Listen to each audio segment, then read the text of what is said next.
So Israel's cabinet has approved of the ceasefire deal. This is exciting news. This is incredible, exciting news. We might actually see an end to the genocide, but I'm not going to hold my breath. I'm not going to hold my breath. You had a 2023 November ceasefire deal that fell through. They both weaseled out of it. They both reneged on the deal.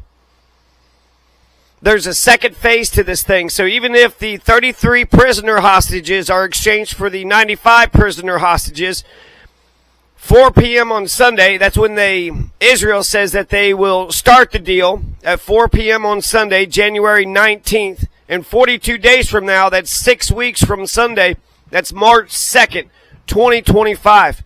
What does that mean? That means that there's 42 days, 6 weeks from now, from Sunday until March 2nd, 2025, for this deal to fall through, for this deal to collapse.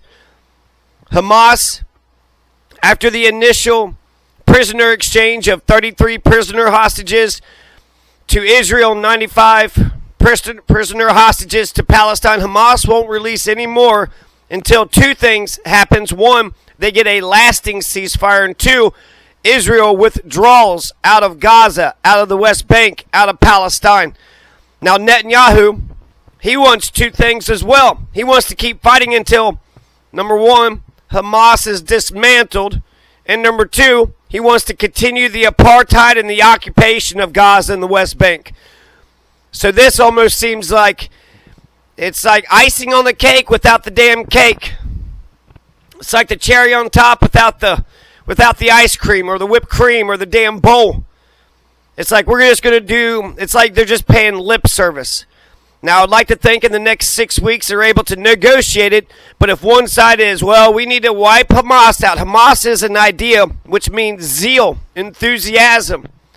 Hamas has been around since 1987. Hamas was the democratically elected government back in, 2004 or so? Now, there was a big hang-up right before the end of the deal, before the close of the deal, so the cabinet of Israel has approved of it as of January 17th, 2025. But the Philadelphia corridor was a part of the agreement, but then Netanyahu tried to back out of the ceasefire deal with the Philadelphia corridor. Hassan Abi said something about $100 million for the West Bank. I'm not for sure what that's about. So maybe Netanyahu got some money to sweeten the deal. I'm not for sure. Since 1948, the genocide has been going on. 750,000 were killed in 1948. The Philadelphia corridor is from Kerem Shalom.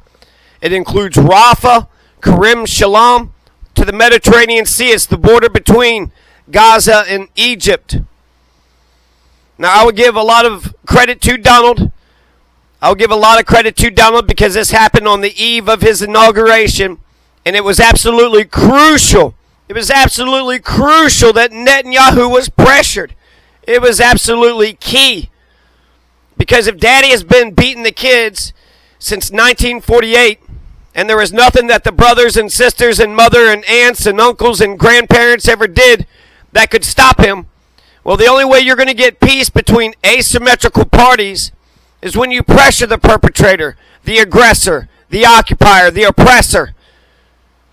So if you want a big, happy family, then you're going to have to pressure Daddy. You're going to have to pressure Daddy to stop beating the damn kids. If all you do is just keep shitting on the brothers and the sisters and the mother and say, well, you better do A, B, C, D, E, and F, and there's nothing that they can do because it's all about the oppression of the father and the violence of the father. If you want a big, happy family, you're going to have to pressure Daddy.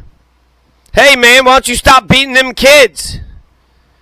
Instead of saying, hey, you stupid kids, well, maybe you should just act right. Did you ever think about that? Did you ever think about getting some damn manners? Huh? Maybe you didn't do enough chores. Maybe you weren't slaves enough out in them fields. Maybe you didn't do enough. Did you ever think about that? Maybe you didn't do enough. Or you could just throw Netanyahu in jail. If you throw that motherfucker in jail, just put Netanyahu in jail, that would end the genocide. That would end the genocide as well. So let's hope the ceasefire let's hope that it carries on.